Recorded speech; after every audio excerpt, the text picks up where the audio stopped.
You're someone with a vision for your practice, for your side hustle, and for your personal journey. But when it comes to establishing your path on how to get to where you want to be with your practice, things get a little messy.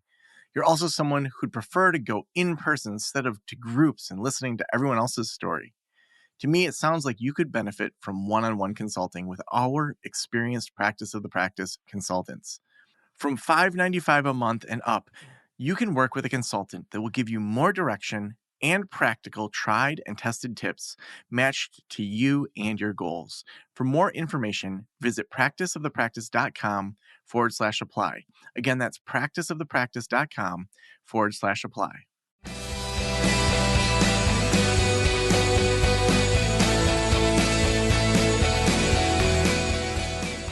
This is the Practice of the Practice podcast with Joe Sanok, session number 973.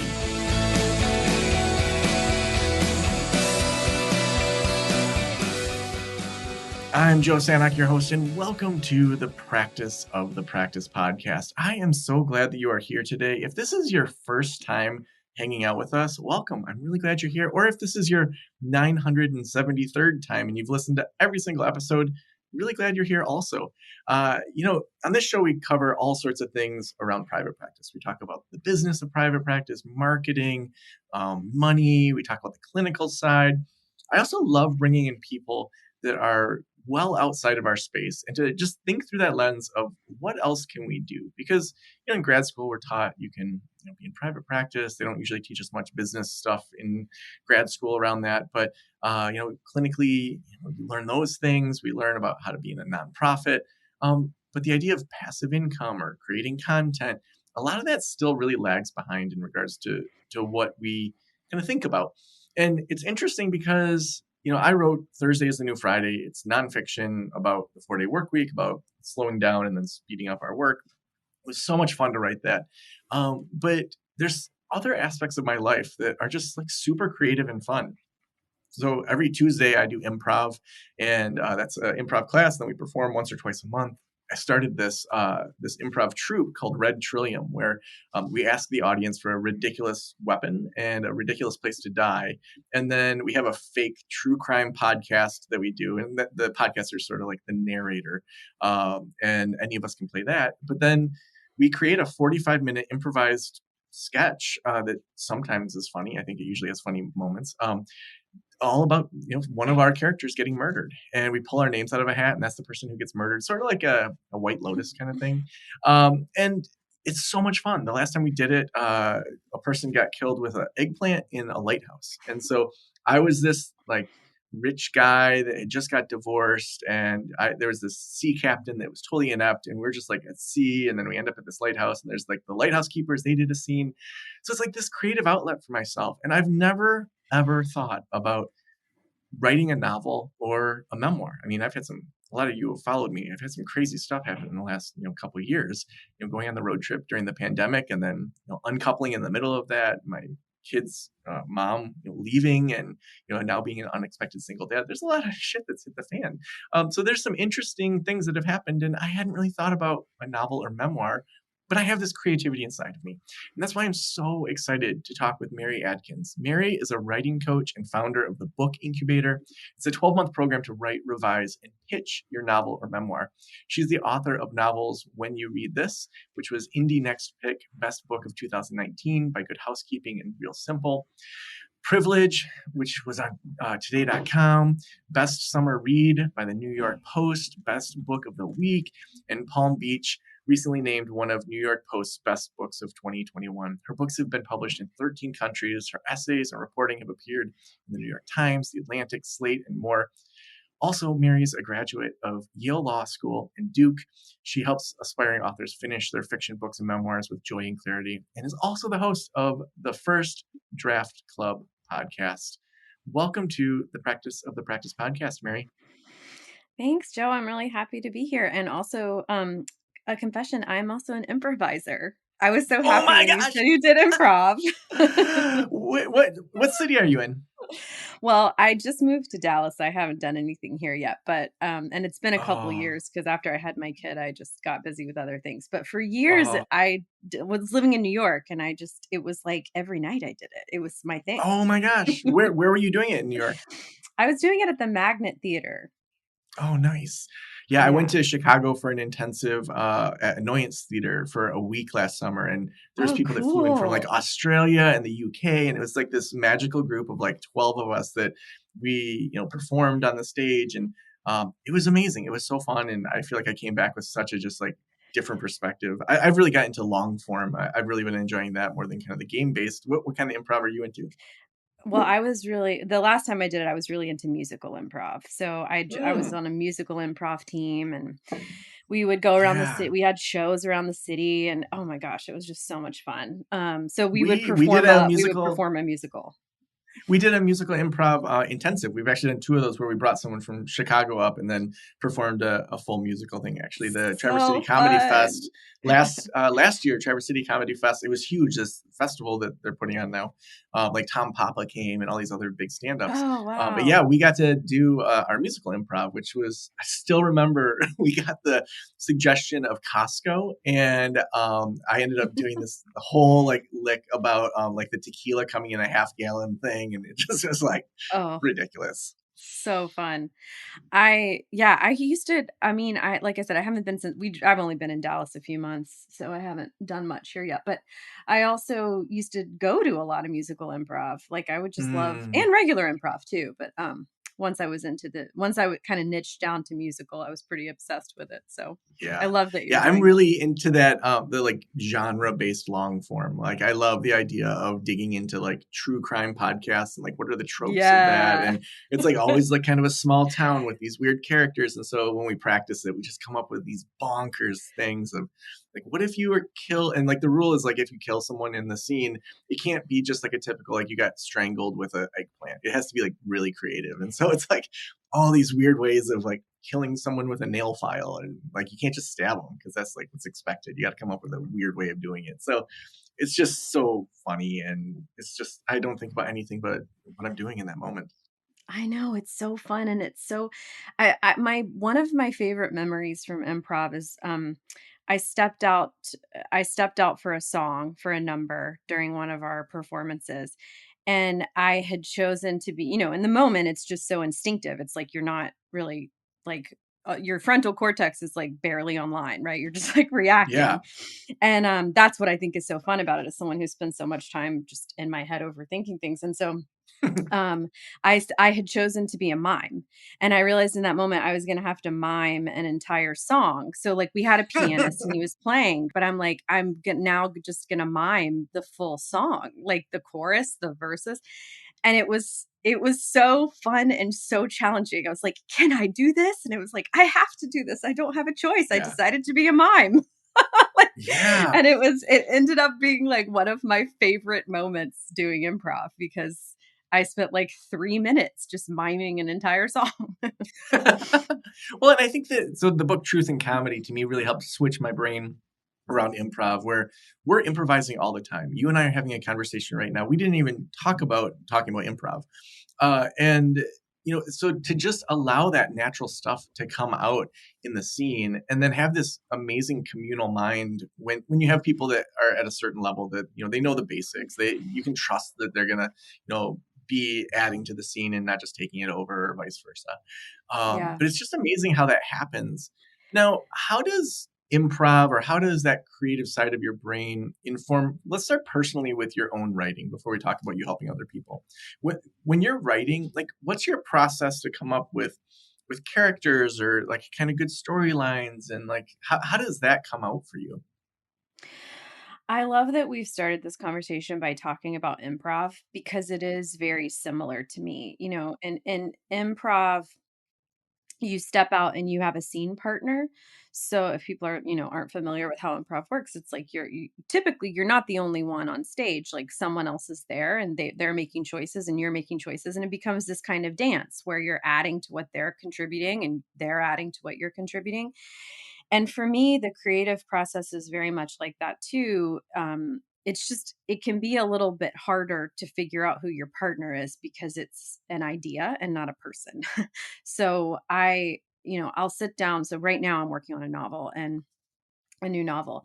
And when I sit down to write, I'm waiting for the inspiration to show up, but it doesn't mean I'm just staring at the screen. I mean, I'm writing words on the page, but what I'm really waiting for is like some spark of something like a game or something fun or an interesting thread of conflict or an interesting dynamic. And then once it shows up, it's like, like it has energy. And I'm like, great, yay. Now I just have to follow this thing. So it's like, I think this is one reason, or the main reason, that I love writing creatively, is that and why I love improv too. It's like you get to discover this this thing that feels a little bit magical. Like it feels like it's beyond me. And I get to partner with it. Like I keep saying dancing, but that's kind of what I feel, it kind of feels Mhm. like that. Like you get to partner with it and bring it to life. Um so yeah, that's kind of it It's is related to interesting improv. as you were saying that, it made me think about, so we did a, long weekend down at Annoyance Theater with our troupe, in Chicago, and one of our instructors, she was talking about how there's this philosophy for people to kinda get in the head of the characters more, of, like, these characters, like, you're embodying them for the scene, but that they live on afterwards, they live on Oh, I before, love and that. so it's like you're entering in the middle of their life. And so I think it helps to make a scene more dynamic where you can jump in to the middle of a conversation and it just becomes so much more rich and interesting. And that idea of, okay, what would happen to this character in 3 years after this scene, even though we're not even going to show the audience that, it's going to inform my character differently and make it more whole, which I think when you're writing, I would imagine, if you're like, okay, I'm going to give a glimpse of a situation of this person, but there's this whole backstory. And even if the reader never experiences that, it informs who I'm creating here. Yeah, I love that. It's kind of like you're channeling just a segment of this character's life for a little bit of time, but like they existed before and they'll exist after. It's Mhm. fun to think about it that way. For a long time, I only read nonfiction. I felt like, for me, it was just, I need to learn. I need to get the most out of the world. I got to educate myself, Mhm. and only on vacation, usually at a beach, would I get a novel. And I think that the idea that the truth is in nonfiction, I think, can be a predominant one when people listen to educational podcasts like this, when they're, get masters or doctorates. Make the case for us on, like, what you see as being the value of fiction, of novels, and of memoirs. Sure. So I think there can be different values with fiction in particular, and then memoirs are sort of, I think, their own beast. But I think with fiction, there's genre fiction, so like a thriller or romance, and I feel like those, at least for me, the value in those is that it transports me to a different world. Like it takes me offline to a place where I'm embodying a different person in a whole different universe, and that's really cool. I mean, it's fun in Yeah. the same way that like watching a movie and being taken away by the movie is fun. It's just what I love about it, sometimes even more than watching TV or films, is that my imagination is so involved that it feels um there's just something it has a unique quality that does feel really satisfying in a particular way. So that's the case for and I think there's value to just enjoyment, right? Like a few hours of like just enjoying being taken away by a story. But then there are other books that, and it doesn't, this isn't to say like a thriller or romance couldn't do this. But I think the kind of books that stick with me over time are ones where I see characters facing choices that in real life would be hard for me.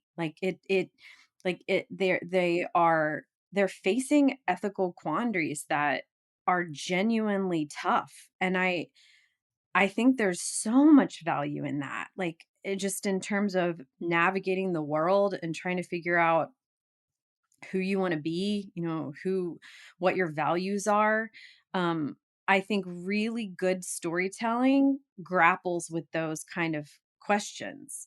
Um, and actually the way that I teach, so I work with people writing novels and memoirs, and the first thing I have them do is identify the big question at the heart of their story they want to tell. And the big question should be something that's human and thorny and ethical and like existential and that they have curiosity about. It should not be something they feel didactic about. Like it should be something that they are curious enough about that they're willing to write 80,000 words exploring this question, like just so to give an example, um um yeah, so I'm thinking of my second novel is about a sexual assault on a college campus and what happens when the victim of the sexual assault doesn't find justice at the university. So she tries to find justice, she doesn't get it. And so the big question at the heart of that book is when your power is taken from you, how do you get it back? How do you get back a sense of Mm. power? And I think that's what excites me, both as a reader and a writer of fiction, is like getting to explore questions like that in a way that I don't really see other opportunities to in life. Like I wanted to write that story because I genuinely wondered that. It was during I was working on that kind of like during the Me Too movement, and it was a question I had for myself. Like if you feel like your power's been taken from you and the world's not giving it back to you in the way that you want, you don't find the justice that you seek. What do you do? Like how Mhm. do you go forward with a sense of agency? How do you rediscover empowerment? And it's like you could either just sort of wonder that or talk to friends about it, or you could try to enter a world where someone's really facing that and like immerse yourself in it through writing. And that's I think is so fun about it. Mhm. Well, I think that's why fiction, like if you just take that premise of if your power is taken away, what do you do? Like that could be a nonfiction book where it looks at the psychology, the history, looks at like all Mm, sorts of different, stories, like a Malcolm Gladwell type of book. But then, reading that from the perspective of characters, of situations, it just taps into like a different part of your brain and emotions to be able to see a world like as a man raising two daughters, um, to be able to enter into that world of that character of yours, probably would hit me different than if I read Malcolm Gladwell's take on it. They would both be interesting, but like it just would hit differently. And I think that idea that um, it's sort of like the art and science of things that when you're looking at a novel, you can still learn such profound things through the eyes of these characters.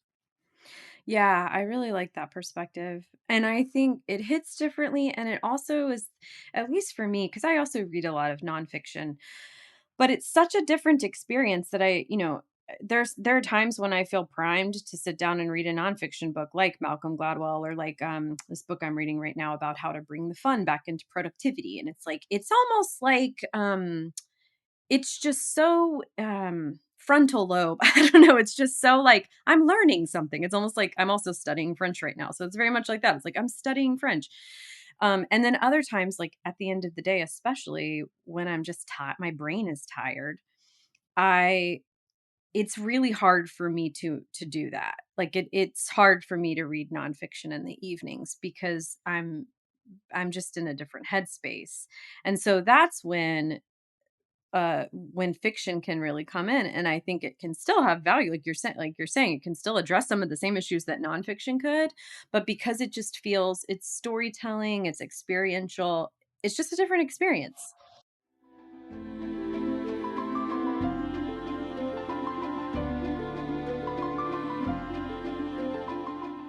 As a therapist, I can tell you from experience that having the right EHR is an absolute lifeline. I recommend using therapy notes. They make billing, scheduling, note taking, telehealth, and e prescribe incredibly easy. Best of all, they offer live telephone support. It's available 7 days a week. You don't have to take my word for it. Do your own research and see for yourself. Therapy Notes is the #1 highest rated EHR system available today, with a 4.9 out of 5 stars on trustpilot.com and on Google. All you have to do is click the link below or type promo code Joe on their website over at therapynotes.com and receive a special 2-month trial absolutely free. Again, that's therapynotes.com, and use promo code JOE on the website. If you're coming from another EHR, Therapy Notes will also import your demographic data quick and easy at no cost, so you can get started right away. Trust me, don't waste any more of your time and try Therapy Notes. Just use promo code JOE at checkout. Well, so, mostly therapists listen to the show. They're dealing with the human psyche. They're dealing with all sorts of ups and downs in the world. A lot of big life questions. Should I stay married? What's the purpose of my life? Should I even exist? All these sorts of things.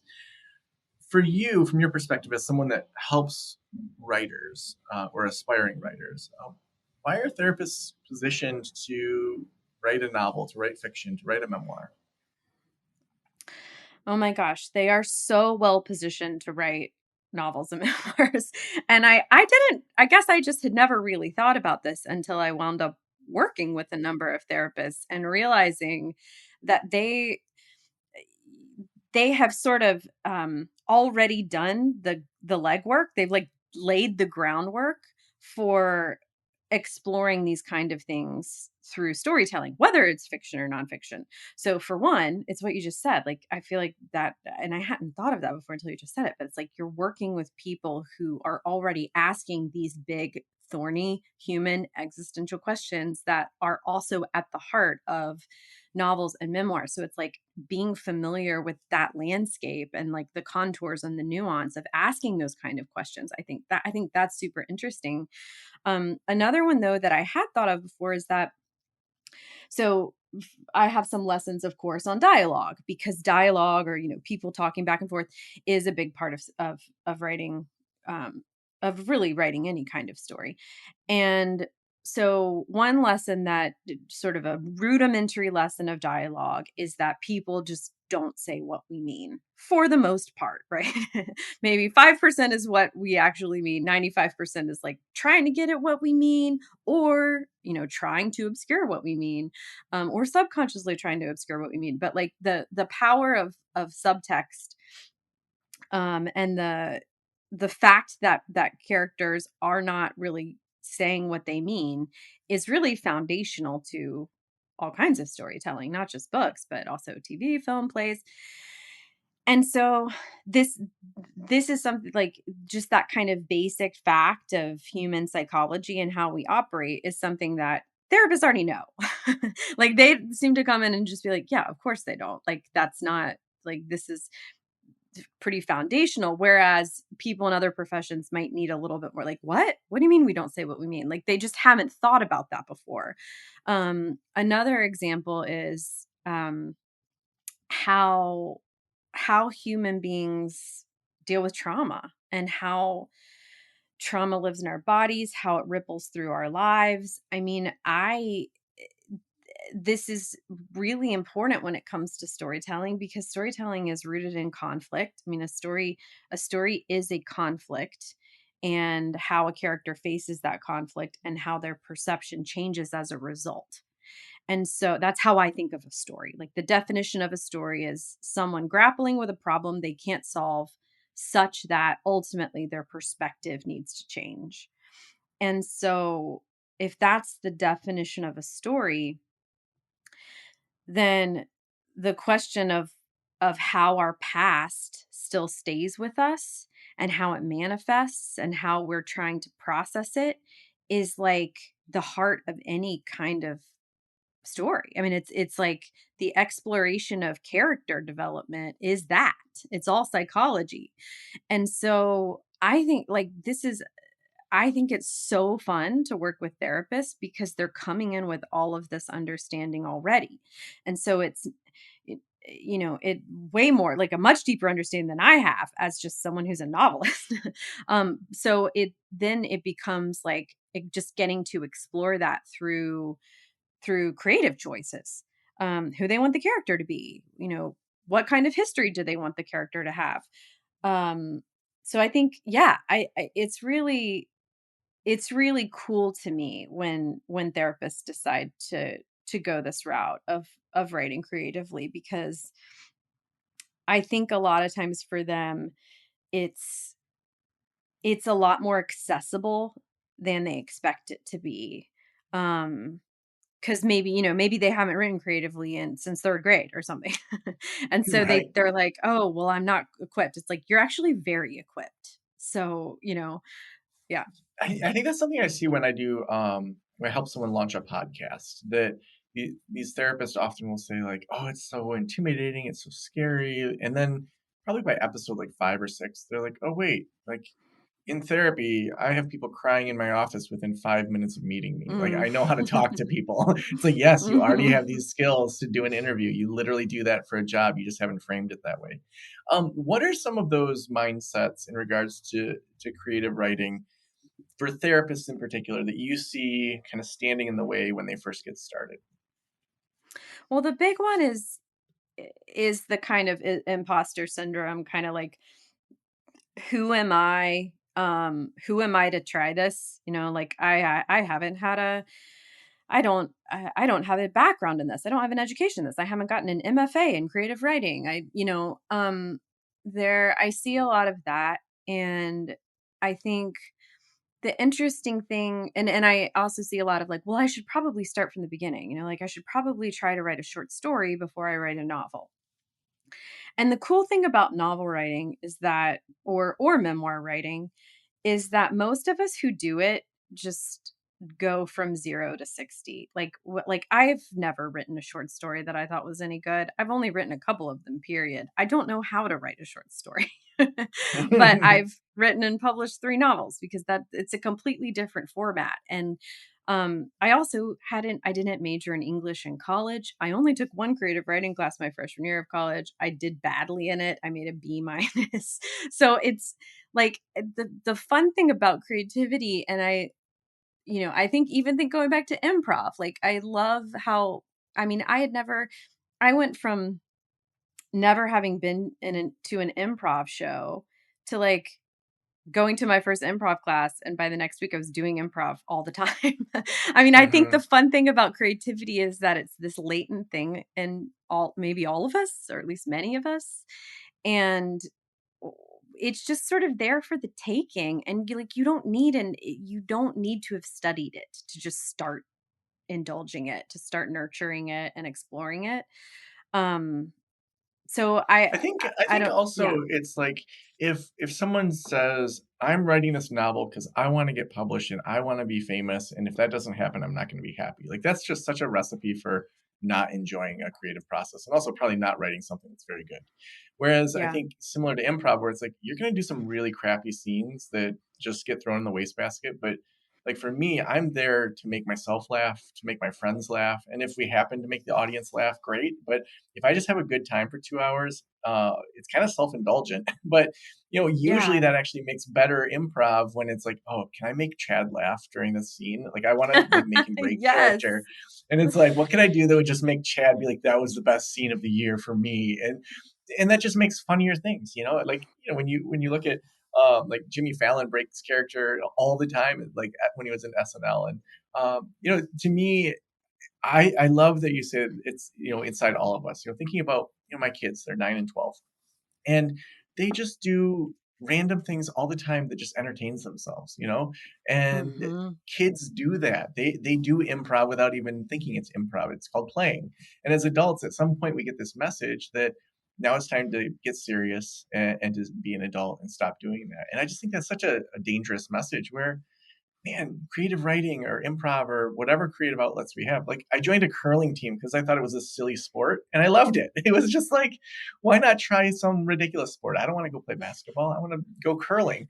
And it just Love made me that. laugh. Yeah.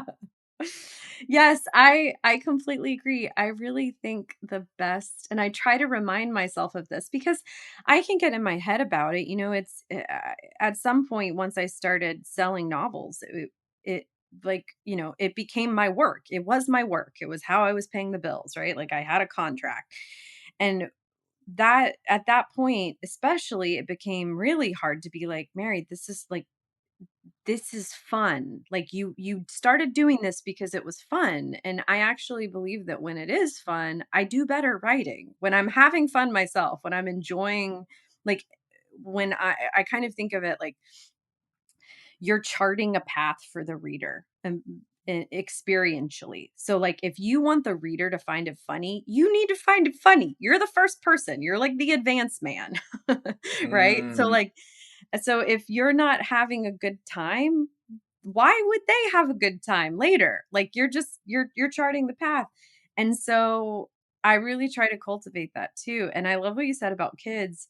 I have a 5-year-old, and every morning on the way to school, I thought about it this morning actually, because I was like, we do improv, but he doesn't realize what we're doing is improv. We have this invisible worm named Wormy who lives in our car. And every morning, like when we get in, we have to wake him up. We ask him how his night was. And like we chat with him on the way to school, and we make fun of how he doesn't know anything, and we try to teach him things. And he doesn't realize that he's doing improv, and I love it. It's so fun, and it makes me it's one of the things I like so much about parenting is that I feel like it nudges me back into playing, because like you said, as an adult, we don't really do much of that mhm. unless we make an effort to do so. Yeah. Now, I know the nonfiction world, like HarperCollins, they wanted me to have certain numbers with my podcast, certain numbers on my email list. They're looking for kind of buying your audience. In the world of fiction and memoirs, if someone says, I want to try this, I want to have the best shot of getting a kind of traditional book contract, for first-time authors, like what can they do outside of writing a great novel, outside of writing a great memoir? Like obviously that's going to be the cornerstone of getting picked up. Are there other things people can be doing that positions them to have a better chance at getting picked up? So fortunately, it's that what you just described of kind of like them asking about your platform and your audience is true of nonfiction, but it's not at all true of fiction. So for novels, you just got to write a good novel. So that's great. Mm, In term like no one needs to worry about anything, literally anything else. Just write the best novel you can. And then for memoir, it gets a little more complicated. They like to see that you have some kind of audience, like it's certainly going to help, but also people have published plenty of memoirs without it. So it's sort of like a much more watered down version of of nonfiction that's not memoir. But I always tell people like this, you still have to write a great book. And so I think it's just a good place to start to do that, because until you have that, you're obviously not going to get a book deal until you have a really strong draft of your book. Um, and and build in my experience having watched clients attempt and fellow writers, friends of mine, done it myself, like building an audience. Sometimes I think people talk about it like it's something you can just sort of throw together like a meal. And mm, it's not that. I mean, I think it's a at least a heavy part-time job. I mean, I think it can be as hard as writing the book itself. So it's like building a big enough audience that it would make a difference in a book deal negotiation is not something you are going to do overnight. Is I don't even think it's something you're going to do in a month or two. Like it's the kind of thing that's going to take months, maybe years. It's going to take a lot of work. So start with the book, you know? mm. Um, that's my take. Awesome. Mary, the last question I always ask is if every private practitioner in the world were listening right now, what would you want them to know? I think that if you have the sort of a creative burn, you have like that creative burn in you to make something, that means you can. Like the burn means you can. And that if you do it, it'll probably be really fun and satisfying. And so you don't I know a lot of us like want to wait for permission, or like like I said earlier, the imposter syndrome kicks in. We think we kind of talk ourselves out of it. Like, but I don't know XYZ, but I did. But I think what I see in people is that sometimes, my friend she works in politics. She's like, I just have this romance novel idea. And I'm like, if you have the idea, then you can do it. Like, I just very Mm, much believe that. And she did it. And she's like, it's probably terrible. And it wasn't terrible. It was great. So like, mm, I really do believe that that kind of burn means that it means you are capable, and it will take work, but it's there for a reason. And I think it's like a beckoning, like a kind of beckoning to give it a shot and see what happens. so awesome. Well, if people want to apply for your program, if they want to listen to your podcast, where should we send them? So my podcast is the First Draft Club. That's what it's called. So they can just look for that on wherever they listen to podcasts. And my program is called the Book Incubator. So they can just check that out by going to thebookincubator.com. Awesome. Well, thank you so much for being on the Practice of the Practice podcast. Thanks, Joe, for having me. This was fun.